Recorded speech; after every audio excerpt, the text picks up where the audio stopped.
Hi everyone, my name is Tirth and we are group JSTR MARPA, and it's made up of four of us. Sasha, who's been leading our research and documentation, Josh and Rodolfo, who has been handling data processing, sourcing, and model work, and I myself work on the full stack side of this project. So let's get it started.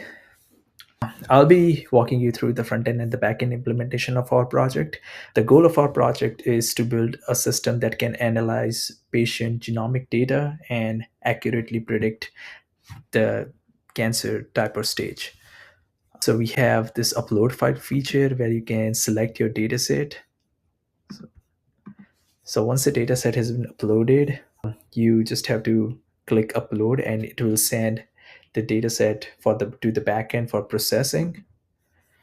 Now, as you can see, it's generating output, and we have got the prediction that this is a late stage lung cancer, and you can see the raw prediction pattern of this data set as well.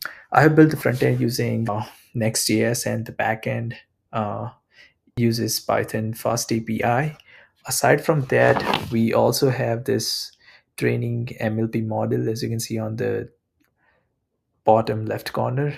So what it does is when you click on this training MLP model, uh, it just run a sample LU80 and LUSC dataset file, which we already have it in the backend, and it plots MLP training loss and also display training testing accuracy.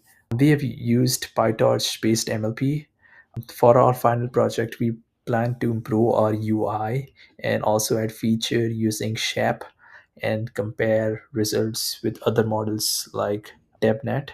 That's it from my side, and I'll pass it on to our next teammate, Rodolfo, who will go more into detail.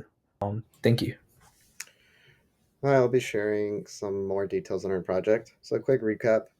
We want to train neural networks on tabular genomic data, classify patients based on their cancer type, extract meaningful features we can interpret later, benchmark against classic ML models, and then assess predicted biomarkers with existing literature. I did some digging and I found common biomarkers for each respective cancer. So, on the left, we have adenocarcinoma, and those are the genes associated with it. On the right, we have squamous cell carcinoma, and those are the genes associated with that. Our hope is to ideally get some of these in our neural network outputs. Our machine learning benchmarks are pretty good. XGBoost got around 97 accuracy, with random forest getting around 95. XGBoost and random forest are nice because they provide feature rankings. So our features are genes. We can see what genes were useful for classification. We can use these to compare with our neural networks as well. Here's a snippet of the data. So we have each row is a patient, and then the columns are genes respective to that patient.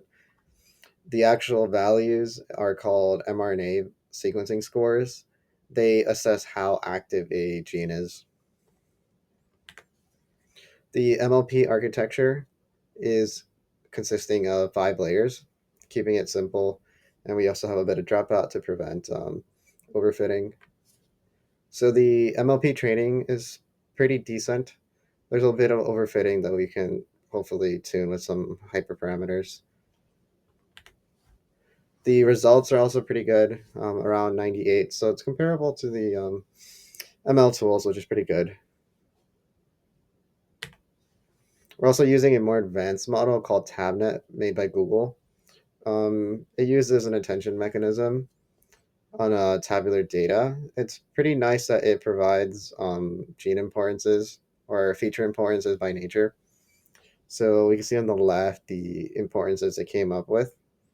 And the accuracy isn't as high, but it's still pretty decent. It's around 85. Future work. So for presenting our project, we're going to use a scrolly telling format. Make it provide a nice story for our data, and it's a pretty good flow.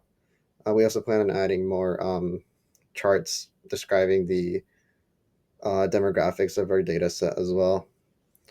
So next up is getting some more interpretability.